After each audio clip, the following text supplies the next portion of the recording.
Mexico's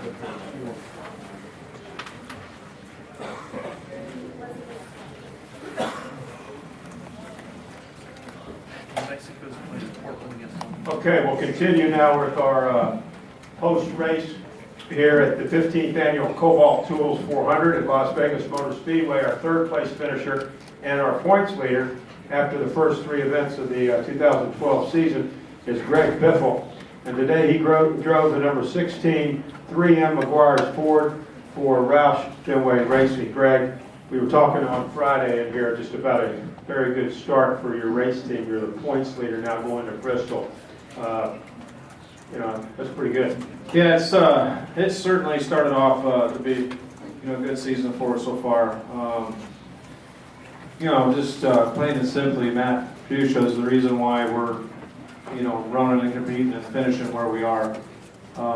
This team needed the leadership, and he was willing to step up and take the task on, and he's done a fantastic job so far. We were a little disappointed. Certainly we ran third and we qualified ninth, but good weekend so far. But we were a little faster than we were. We were faster last year, so we were kind of scratching our head a little bit. So we knew it was going to be a tough battle today. We knew that some cars had better speed than us, and that if we just hung tough and kept our track position and worked on it, we might be there at the end. And that's certainly what happened today. But it was clear that the 14 and 48 were just a little bit better than we were. 17 car looked like he was a little bit better than we were. But like we thought it would come out, we had about a top 5 car and finished third. So we're super excited about it.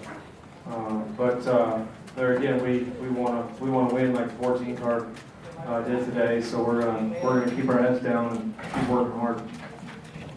Questions for Greg? Take one right here. Greg, in the media tour and preseason, you talked a lot about all the different changes that you guys had made at the team.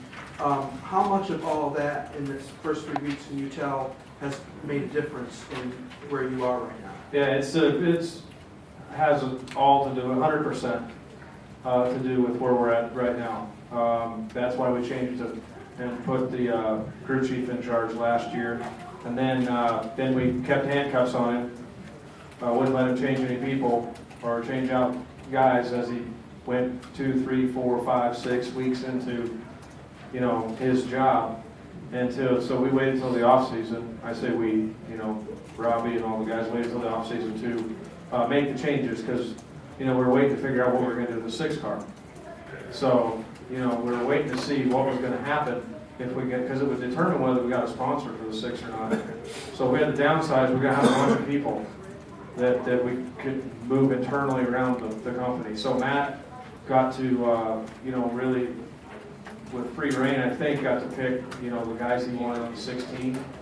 And, so it's all been Matt. Matt's done this whole thing himself, and with some guidance from, the company.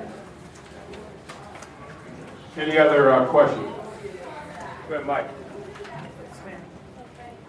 Yes, so you get to look at the mapping. Obviously, restarts look like they're going to be important this year, especially with this fuel injection stuff. Do you get to look at Tony's stuff and see where he was doing whatever? I don't think NASCAR has decided whether they're going to release the map yet on the top 5 cars or winning cars or whatever. We would certainly look at it, because any data available you're going to look at, whether it helps you or not. It was clear that the 14 car had more power than we did. He can, and it appeared to me like he was better, had more power than 48. They could kind of drive away from him. The car was very, very fast. It's been a long time since I've seen a car that fast. We were, I might go back my words a little bit, because we were really tight in the center of the corner. So I couldn't use the throttle the way I needed to. I was off the gas way longer in the corner than probably he was in the 48. Obviously, that's why they're faster. But still on the restarts, I just never see a car drive off like that. They got something going on with their cars that it has carried over from last year, clearly. ahead. We'll take another question for Greg. Go ahead. Right here. Greg Henry on the Any questions for press box on? We're behind Tony on that restart with 30 to go, around 30 to go. What were your thoughts when he went 3 wide right up the end? Yes or no? I'm sorry. When Tony did, Yeah. I'm going with him. Thank you for making the hole for me.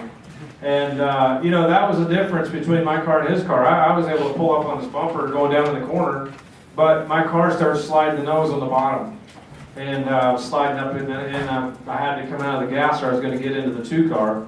And until I got it to turn a little bit, then I get back to the gas, so now I'm side by side with the 2. My car just didn't turn good enough today.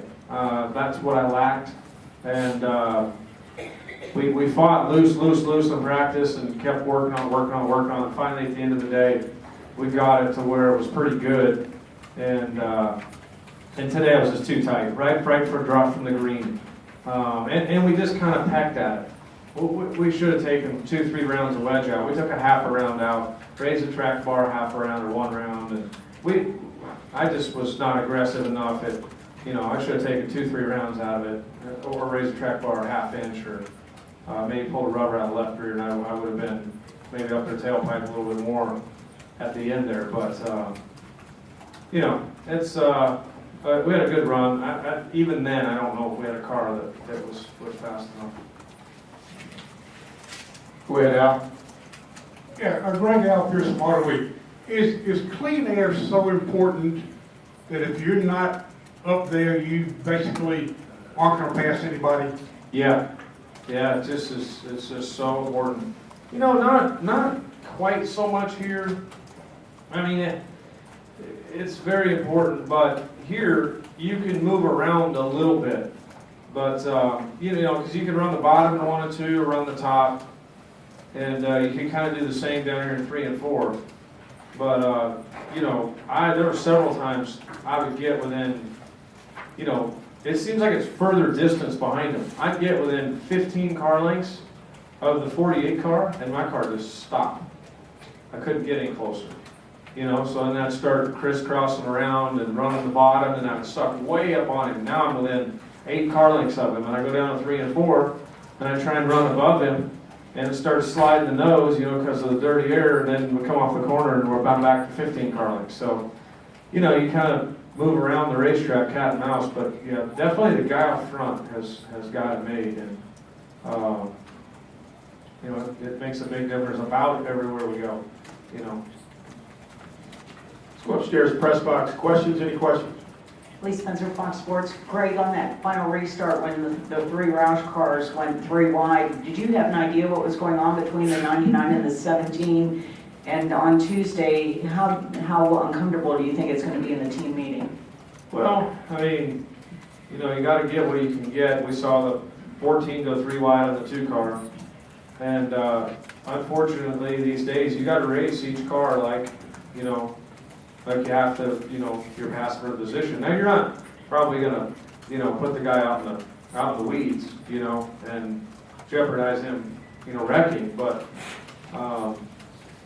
it's you got to do what you got to do, I guess. And I didn't know we were 3 wide. I didn't, my spotter told me Carl's on the apron below the 17, and found that to be, a surprise. So I moved up the racetrack and gave about as much room as I thought I needed or could, and just held my line through the corner. And when I looked out the side mirror, the 99 car was coming up the track, and was going to hit me. And I started moving up a little bit to try and give him a little bit of room on the bottom. And then my spotter told me the 17's looking at the top. I was like, what else can happen in one corner? But there wasn't room for the 17 above me. I don't know if he saw that exactly. It may look like he was, because the replay showed the 17 was behind the 99. And the 99 kind of got stalled out on my inside. The 99 finally had to lift, or he's probably going to be in my side. And so I mean, as long as we're not beating and shoving on each other, I suppose anything goes. Go ahead, Tom. Tom Zaleski, the Spectrum of St. George, Utah. Hey, Greg, the way this race was flowing back and forth, and you're trying to find ideal lines, blocking, and chaos, and all kinds of hysteria, what does it do to your thinking, your thought process as you're behind the wheel and trying to figure out the ideal lane to travel with where you're too far behind? Well, I'm just trying to figure out to get a clean lane, you know, to try and just try and get my car to go where I can, you know, and then I was just hoping those two guys up there would kind of get a little bumping and shoving and, you know, slow up a little bit so I could get a chance to get on them, you know. Because it is hard to pass, you know, and I thought maybe if I got out in front of them. But there again, you know, my car when I was out front, or when I get in the corner really fast, I think it was hitting the splitter a little bit, so that was hurting me. But you know, you're just looking for where the car can get the most grip. That's all you're trying to do. Any other questions in the press box? Okay, we're clear up there. How about downstairs? Anybody else? Okay, Greg, congratulations on a good run today, and congratulations on a good start to the season. Thanks. See you at Bristol. Okay.